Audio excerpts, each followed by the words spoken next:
So hi, everyone. We'll be continuing talking about the rest of ChIP-seq and then cover more of ATAC-seq for this lab. And still several announcements. I think I saw homework 2 TAs. They said, please submit both HTML and or RMD for homework submissions. And if you're missing your HTML, remember to submit it before, I think, this Thursday. And then there will be a 10% deduction. But if you do not submit it, it will be like 0 points. So remember to do this before Thursday. Again, homework is due on next Monday at midnight. Check Slack if you have any question. And I really encourage you to come to our office hour on Friday and Saturday, especially if you have very individual-based questions, okay? And some clarifications on homework 3.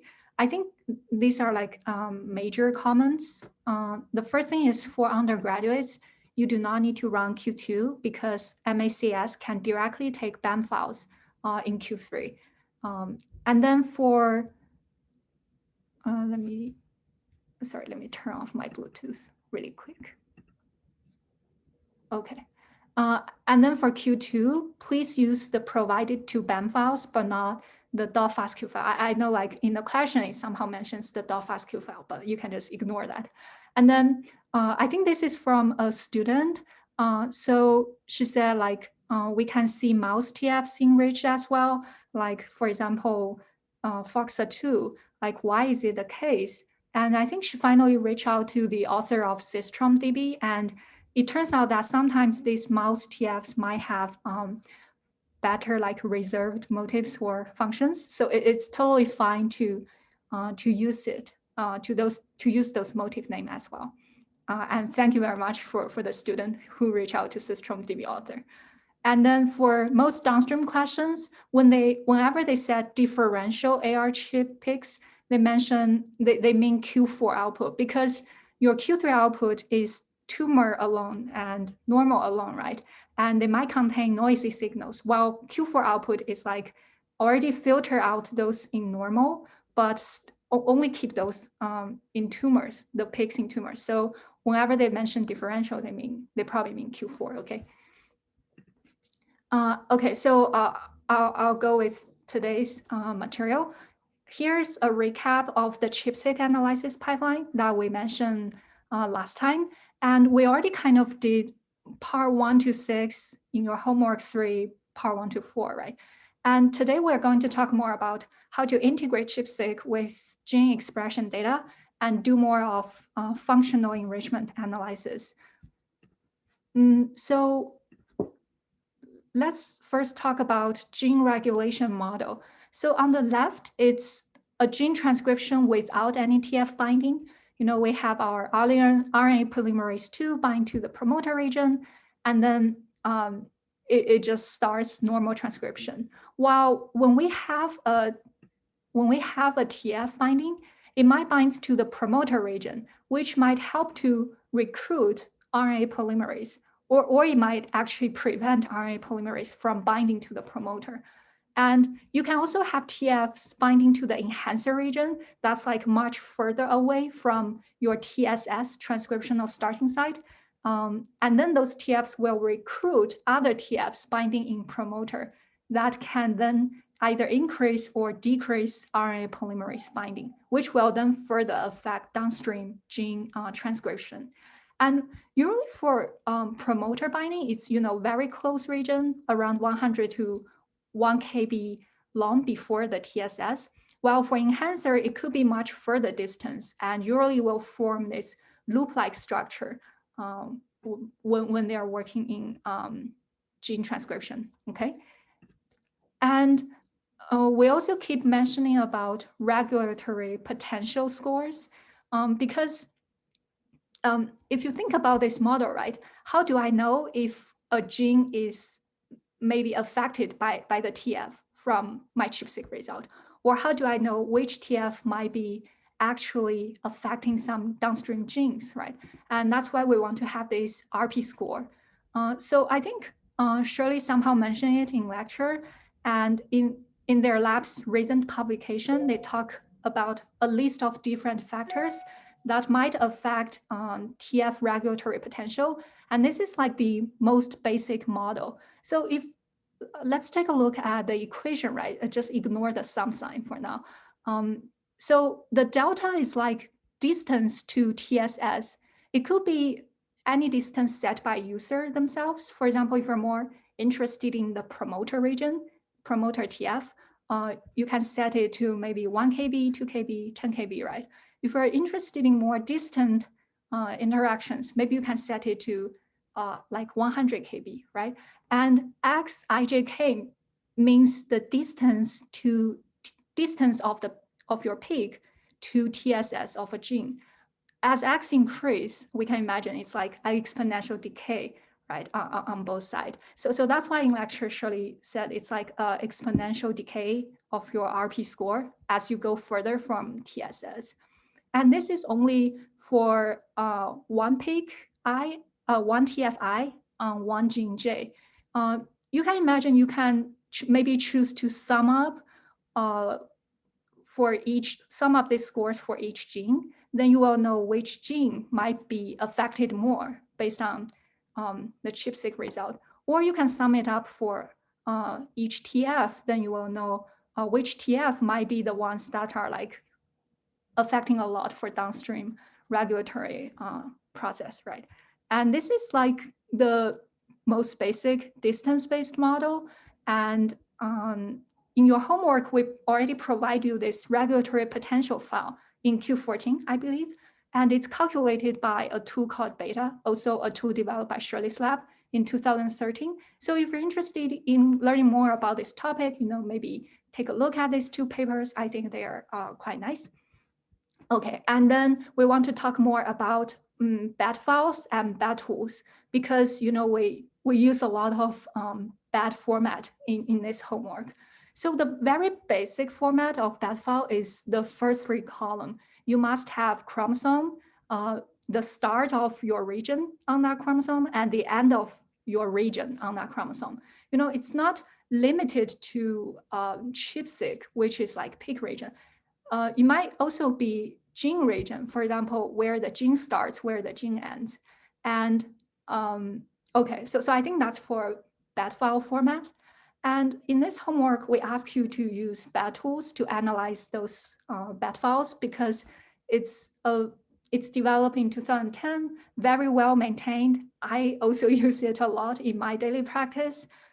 Just continue to the topic, not limited to ChIP-seq. For example, if I'm doing variant calling, I find some variants of human genome, right? I might be interested in, are they in the intron region or are they in the exon region, so on. And then I can use Bedtools to, maybe find the overlap of my variant's position and the intron region, okay? So I think the easiest way of checking a command tool is always, just type this tool's name in terminal.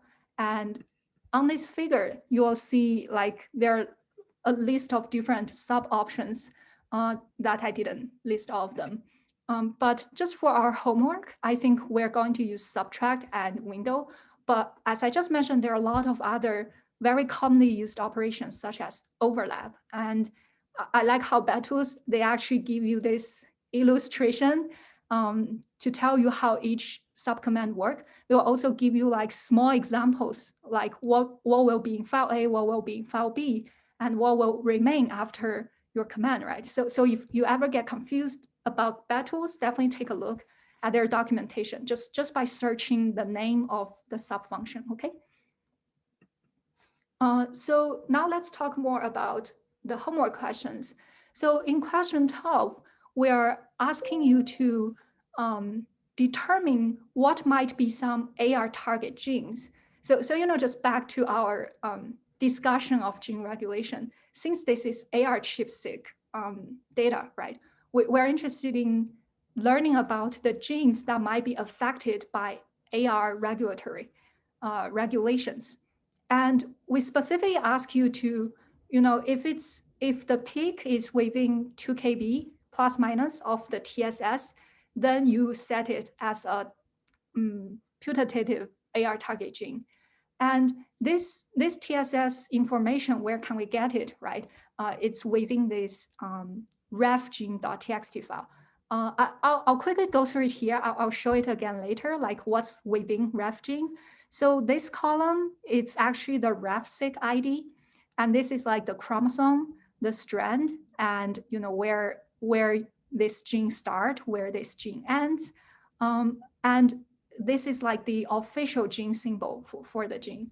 But as you can imagine, this is quite different. I mean, there are some similar components, but it's very different from the BAT format that we just mentioned, right? And in order to use Bedtools, you have to rewrite it to at least contain the first 3 columns.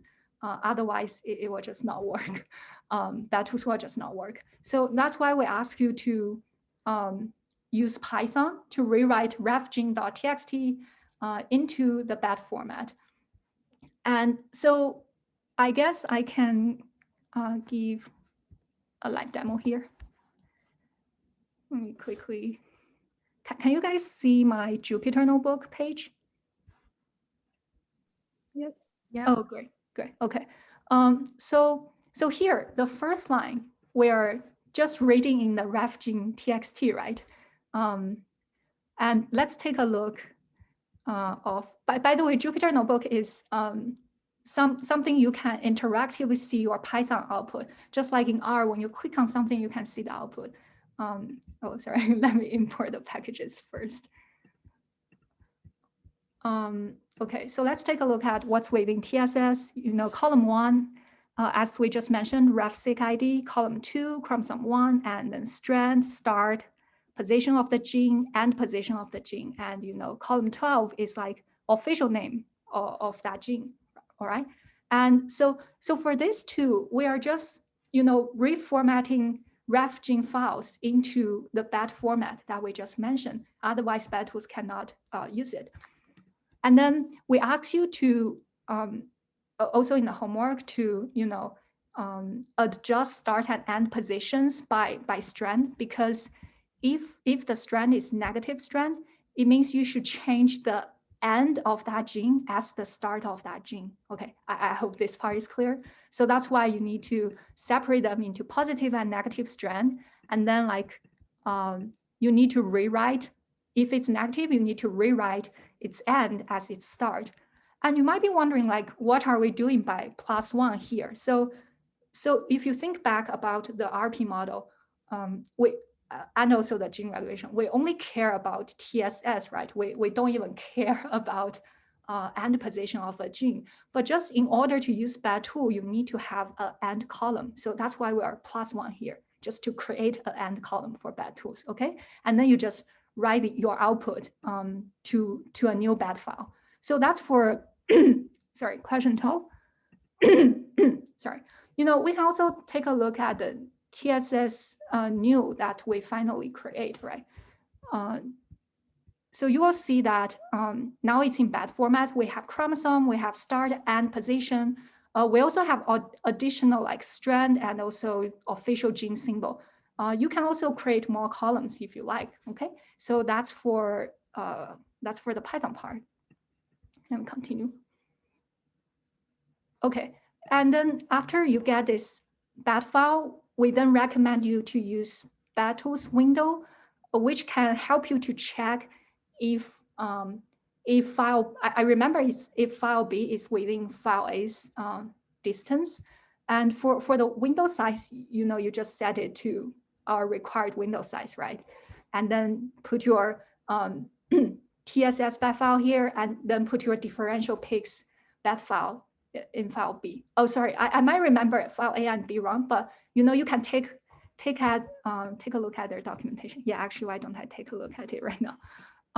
So a lot of times the file A and B sequence, the order matters, because you will have different outputs if you change file A and file B.